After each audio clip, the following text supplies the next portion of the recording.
네, 뉴스 정면 승부 2부 이어가도록 하겠습니다. 지금 청취율 조사 기간이잖아요. 저희 응원 메시지 좀 부탁드리는데 샵 0945 단문 50원 장문 100원의 유료 문자입니다만 보내주시면 저희가 커피 쿠폰도 보내드리고요. 좀 해주셔야 됩니다. 네, 022로 시작될 가능성이 매우 높아요. 그렇습니다. 요거 뭐 스팸이라 생각하지 마시고 한번 받으셔가지고 네, 깔끔하게 김준우 네. 뉴스 정면 승부 네, 한번 잘 해주시면 듣고 있다. 네. 한 통이 네, 살립니다. 살립니다. 제발 네. 부탁드리겠습니다. 역시 박지훈이군요. 네, 감사합니다. 이혜훈 후보자 적합도 조사 얘기는 아까 했는데 네. 지금 악재가 계속 터지고 있습니다. 이거 관련해 가지고 추가 폭로 나오고 있는데 이 상황 전반적으로 어떻게 보시는지. 저는 날로 악화되고 있어요.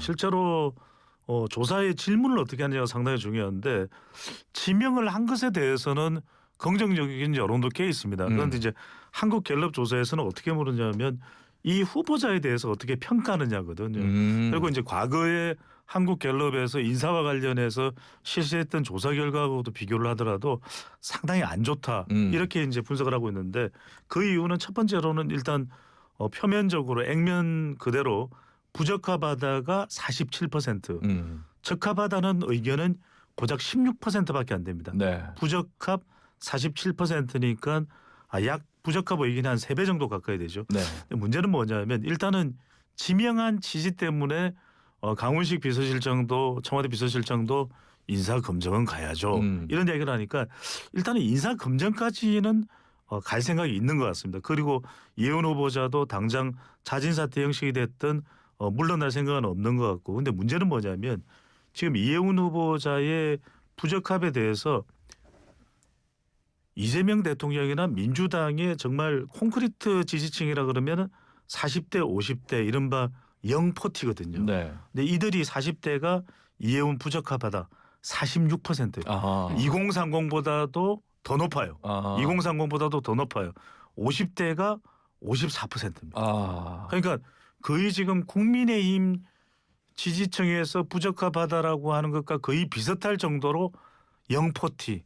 이게 민주당 지지 기반이 매우 강한 성격을 가지고 있는 연령대거든요. 근데 이들이 지금 이렇게 나오기 때문에 일단 제 이 개인적인 분석입니다. 인사청문까지만 가는 거 아니냐. 왜 그러냐면은 이렇게 이 40대 50대가 반응하는 이유는 이재명 대통령이 제일 싫어하는 게 갑부입니다. 네. 부자를 싫어한다는 게 아니고 갑질러요. 두 번째는 부동산.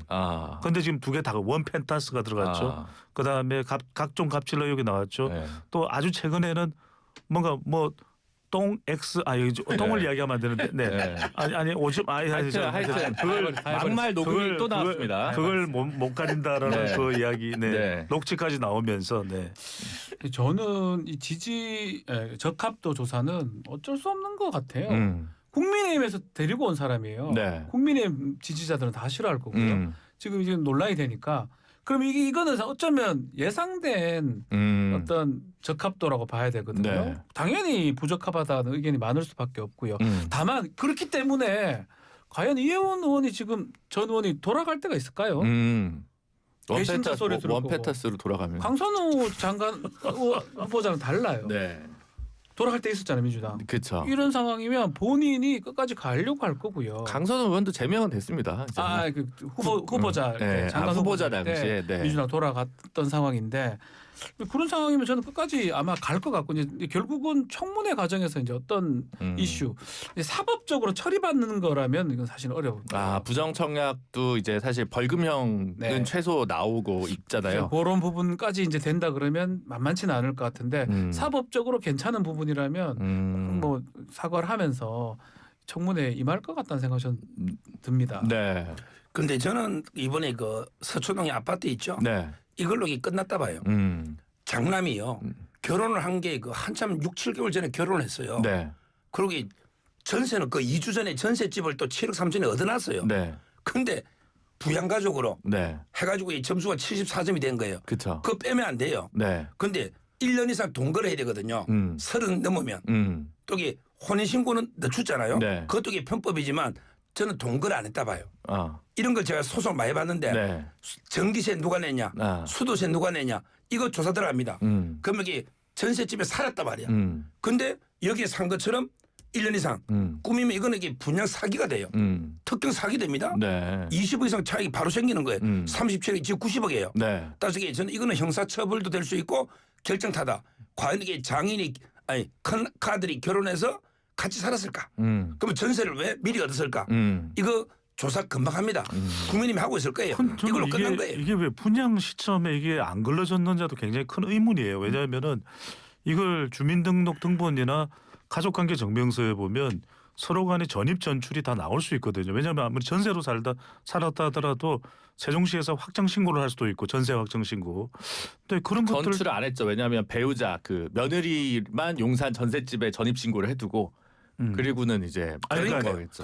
그게 이제 편법이고 세종으로 가서 이제 일을 했다고 하니까 그러니까 이런 부분들이 사실은 분양될 때 각종 서류들로 많이 가려질 수 있는데 저는 그래서 이 부분도 다 봐야 될 것 같아요. 어떤 서류가 제출됐고 어떻게 그 당시에 전산으로 검증이 되는지. 왜 그러냐면 실제 이게 분양이라는 걸 해보면 그래서 이게 굉장히 40대 50대 영포티들이 빡칠 수 있는 거예요. 왜냐하면 실제로 이게 분양이 아슬아슬하게 1.2점 차이로 탈락되면서 그렇죠. 눈물을 흘리는 사람들이 많아요. 이게 서초구 쪽에는 원 펜타스도 있지만 원 베일리도 있고 말 그대로 원 시리즈거든요. 원하면 꼭 나는 돼야 되는데 이런데 그 원인데 안 되는 거죠. 근데 그들이 봤을 때는 이건 무슨 일이냐. 이게 어떻게 통할 수가 있지. 대한민국이라는 나라가 IT 강국이기 때문에 이런 서류라든지 이런 전산 시스템이 통과될 까닭이 없거든요. 근데 이런 게 어떻게 통과됐을까. 이런 점들도 살펴봐야 되는 거죠. 당시에도 그때 많이 걸러지긴 했습니다. 그렇죠. 근데 이게 또 잘 빠져나갔다 뭐 모르겠어요. 네, 내용을 다 그쵸. 아직 팩트가 다 체크가 된 게 아니니까. 어쨌든 뭐 이거 의혹 제기는 천하람 의원이 한 거고 네. 언론에서 지금 그거를 다 받아 쓰는 상황입니다. 천하람이고요. 꼭 밝혀내서 우리 정면성부로 가야죠. 야, 진짜 이 평론가분들이 계속 성대모사를 해야 저는 되는 부러워요. 저런 게 할 수 있을게. 잘하시는 거 있잖아요. 서정훈 변호사님. 한덩어리는요. 아니 박지훈 변호사가 네. 뜬금없는 이야기인데 네. 이승엽 야구 선수 똑같아요. 아 맞아요. 똑같아요. 네, 안녕하십니까 이승엽입니다. 아, 죄송합니다. 손아섭 선수 어디로 가는 겁니까? 아유, 지금? 먹지 마세요. 네, 알겠습니다. 그 이현 후보자 19일 청문회로 잡혀 있는데 일주일이 넘게 남았습니다. 과연 어떻게 변할지 그리고 이 조사가 현재 이 분양 의혹과 관련된 부분이 아직 반영되지 않았다는 점 만만치 않아 보이는데요. 네, 요 얘기는 그대로 하고 그 다음에 좀 넘어가서 누구죠? 우리 장동혁 대표. 국민이 네, 고성국 뭐시 입당은 그렇다 치더라도 혼자 입당한 거니까 정책위 의장 정점식 그리고 지명직 최고 조강한 전 남양주 시장이었고 민주당 소속이었다가 넘어온 건데 이렇게 인선을 하고 또 새로 뭐 통일위원장 뭐 하여튼 몇 부 정무특보 막 이렇게 보니까 그냥 윤호겐으로 돌아간 거 아니야 이런 평가들이 좀 있던데. 그러니까 아마 이제 그 한동훈 대표 그 징계가요. 네. 윤리위원회에서 의결하면 최고위원회에서 최종합니다. 네. 그래서 아마 그걸 대비해서 가장 제가 보기에 가장 반한동훈 인사 2명을 네. 최고위원회에 꼽았다. 아. 이렇게 저는 봐요. 네. 조강한 이분이 그 옛날 한동훈 대표가 2024년 7월에 전당대회 놓을 때 네. 불출마 운동했던 분이에요. 그 당시에 책임지고 사퇴한 사람이 왜 또 노느냐. 네. 그만큼 이게 반한동훈이에요.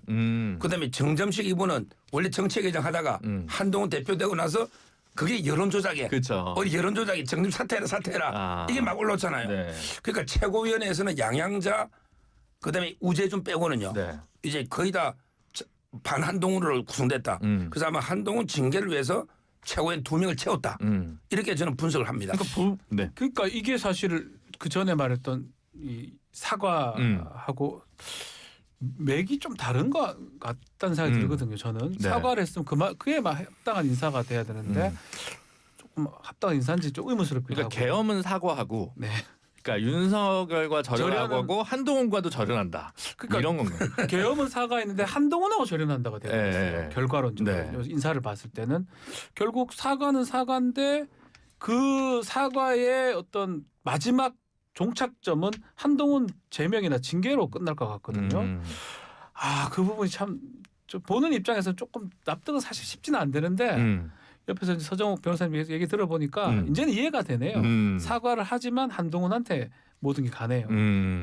흥미로운 선택이긴 합니다. 근데 이제 인사라는 것은 지방선거를 앞두고 있는 인사이기 때문에 장동혁 대표로서는 지방선거 끝나고 나면 본인의 이 정치 생명을 접겠다고 생각하는 게 아닐 거예요 전혀. 본인도 앞으로 큰 꿈도 꿀 수 있고 그러면은 저는 참 중요한 게 YS와 DJ를 떠올려라. 왜냐하면 이 인사라는 것은 파격 그리고 통합을 통해서 감동을 불러일으켜야 되거든요. 그래야 지금 국민의힘이 부족한 중도 그다음에 수도권 또 이제 지급군으로 보면 이전에 이 보수 정당을 상당히 많이 지지했던 이 자영업청과 주부청이 다 이탈돼 있어요 지금 지난해부터. 그러면 주부청과 적어도 화이트 칼라와 블루 칼라를 끌어당기지 못한다면 주부청과 또 이 자영업청이라도 끌고 와야 되거든요.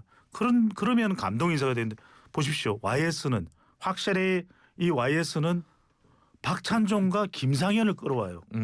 반대쪽에서 했던 사람. DJ는 뭡니까? 내가 중근이를 발탁해버렸죠. 김중근을 97년도 대선에서 DJP를 하는데 임기 시작하면서 비서실장으로 울진을 고향으로 두고 있는 김중근 네, TK를 김중권 네. 권을 TK를 발탁을 해요. 비서실장으로. 그러니까 이게 이럴 때 여론은 확 일어나고 감동의 물결을 치면서 지지층들이 흡수되는 것이거든요. 그러면 민주당 출신의 조광한 시장을 탁 하면서 이렇게 한 건가요? 그 조광한 시장의 그 특징을 좀 말씀드리면 네. 정말 예를 들어서 완전 민주당에서 네. 그렇게 갔다면 이해할 수 있는 여지는 조금은 있죠. 네. 근데 그렇지 않아요. 이재명 대통령하고 뭐 그 갈등 관계 등등으로 배척된 상황이었거든요. 그렇다면 조광한 시장이 그렇게 해석될 여지는 사실 없다고 네, 보면 없다. 결국 좀 전에 말했던 한동훈 전 대표 타겟으로 포인트로 그럼 지금 한동훈 대표는 완전 고립된 건가요? 끝난 것 같은데요. 이거 지금 보면. 이제 그 오늘 그 고소를 했거든요. 네. 저는 이게 안타까운 게 자꾸 차충수를 그거 왜 넣는 것 같아요. 이호선 당무감사위원장이 올린 명예훼손 게시판 채권. 얘기의 네. 부분이 허위 사실이 있다는 맥락에서 고소를 한동훈 대표 측에서 했습니다. 그러니까 이제 네. 그 이호선 당무감사위원장은요 전국의 110만 당원의 모든 걸 다 알아요. 110만 당원의 나이나 전화번호나 주소를 다 알아요. 이게 동명이인지 아닌지 금방 알거든요. 근데 해보니까 이게 뒤에 전화번호 다 똑같고 그다음에 서울의 강남병 대치동이잖아요. 누가 봐도 타워팰리스 이게 주소나 모든 걸 봤을 때 이 5개 계정이 이용되고 그게 2개 IP에서 1000개 이상이 작성됐다. 그래서 이게 그 글을 표로 만든 거예요. 이걸 조작했다고 한다. 왜 그러죠, 근데 그게 보니까 뭐 한동훈 게시판에서 쓴 게 진영구로 쓴 건데 한동훈으로 쓴 걸로 돼 있고 블로그에 올린 자료가 좀 오류가 많다는 얘기는 있던데요. 그러니까 이제 그걸 고의적으로 했지만 다른 사람이 완전 동명이인 뭐 30대 진영구다. 네. 김종혁 때 그러잖아요. 30대 진영구가 있을 때 없이 그 조사 안 했겠습니까? 또 이게 동명이인 한동훈이다. 그 조사 안 했겠습니까? 아니 특검이요. 몇백만 당원을 다 가져가 대조해가 1,300명이 통일교다. 지금 이런 시대입니다. 그러니까 당무감사 그 직원들이 당자들이 많잖아요. 다 일일이 한동훈 당원이 있는가 우리 다 이게 지역별로 다 조사해가 전화번호하고 지역이 똑같은 걸로 해가 만들었는데 이걸 저는 조작대가 고소해가 아니면 또 이게 무고도 있고요. 또 이게 윤리위 징계할 때도 형량 올라갈 수 있잖아요. 그래서 이게 저는 이렇게 고소하는 게 과연 본인한테 도움되는가? 좀 이런 의문을 가지고 있어요. 이러면 이게 더 화해가 하나가 안 되잖아요. 그러니까 사실은 그 한동훈 대표 측에서 얘기하는 이호선 당무감사위원장의 글의 조사 결과에 거짓이 있다 하더라도 그거와 별개로 고소까지 하는 것이 정무적으로 바람직할까 평가가 좀 다를 수 있잖아요. 그런 이유가 이해가 됩니다. 왜냐하면 이게 어느 쪽이 옳다 그러다를 떠나서 저는 이건 당원 게시판 부분은 이건 정치적으로 사실 풀어야 될 문제라고 봐요. 왜냐하면 이걸 당헌 당규를 통해서 이호선 당무감사위원회 위원장이 또 이 김종혁 전 최고에 대해서는 중징계를 권고했고 그렇다면 이 한동훈 전 대표가 직면하고 있는 것도 뭐 중징계를 피해갈 수는 없을 거예요. 게다가 지금 윤리위원장이 윤민우 가천대 교수가 사이버 보안 전문가란 말이거든요. 그런데 정치적으로 좀 풀고 싶어서 이 필리버스터를 장동혁 대표가 했을 때 아이고 노고가 많으십니다 했는데 이게 뭐 이 씨알도 안 먹혀요. 그 이야기는 장동혁 대표도 이미 마음이 떠났어요. 그리고 한동훈 전 대표도 어떻게든 정치적으로 풀어보고는 싶지만 풀 수가 없는 상황이에요. 그러면은 최종적으로는 어떤 상황이 올지는 모르겠습니다만 한동훈 전 대표가 지금 이 사안을 대할 수 있는 방법은 그래 나도 그러면 법적인 방법밖에 없겠구나. 그러면 이호선 당무감사위원회 위원장에 대해서 고소를 하자. 법적으로 풀어가보자. 누가 시비를 가려보자. 이런 상황이 되는데 여기서 제가 짧게 말씀드릴게요. 그러면 또 꼬일 수밖에 없는 것이거든요. 그러니까 지금 이 국민의힘 상황이 이런 거예요. 정치적으로 풀고 감정의 이 서로 간에 골이 깊어진 걸 풀어야 되는데 그걸 못 풀었어. 하다 안 되니까 이제 법적으로 풀어야 되는 상황까지 왔고 이건 더 꼬인 상황으로 볼 수밖에 없다는 거죠. 저 짧게 네. 한동훈 전 대표가 좀 아쉬운 게 나갈 준비를 하고 이제 뭔가 대처를 해야 되는데 계속 머물러서 법정 투쟁을 하려고 하는 모습이거든요. 헤어져라 그냥. 헤어질 걸 가정하고 네. 정치적 판단을 하든지 해야 되는데 노고치아 부분부터 계속 그런 식으로 그 정무 감각이 그렇게 막 그런 거 저는 좀 납득이 잘 안 돼요. 이런 상황까지 왔는데도 아직까지 법적인 대응이라고요? 글쎄요, 맞나요 이게 과연? 알겠습니다. 이 와중에 국민의힘은 당명 개정을 위한 여론조사를 당원 의견 수렴을 시작을 했습니다. 국민의힘 드디어 바뀌나요? 당명? 그러니까요. 뭐 바꾸겠죠. 네. 근데 저는 역대 당명 중에요. 제 개인적으로 가장 단순한 게 제일 좋아요. 저는 영국의 그 보수당 있죠. 네. 이거 제일 좋아합니다. 네. 그다음 미국의 공화당이 네. 몇백 있잖아요. 네. 저는 이게 제일 좋은데 뭐 별의별 이상한 뭐 한누리 새나라 네. 뭐 새누리 한나라 네. 국민의힘 뭐 어쩌고 네. 이거 보더니 우리가 보수면요. 확실하게 보수당 아닙니까? 보수 공화당 저는 하십시오. 네, 근데 아니 공화당. 보수당 저는 이게 기본으로 돌아가야 된다 이럴수록 뭐 이렇게 보고요. 어떻게 바뀔지 한번 봐야죠. 예전에 새보수당이 바른미래당에서 잠깐 새보수당이었다가 다시 이제 합당을 했던 적은 있던 것 같네요. 저 역시 자유한국당 그 명칭이 기억나실 건데 또 그런 의미의 좀 당명이 맞지 않나 개인적으로 그런 생각을 해요. 왜냐하면 국민의힘이라는 정당이 이제 오래 했지만 어색하거든요 아직까지도.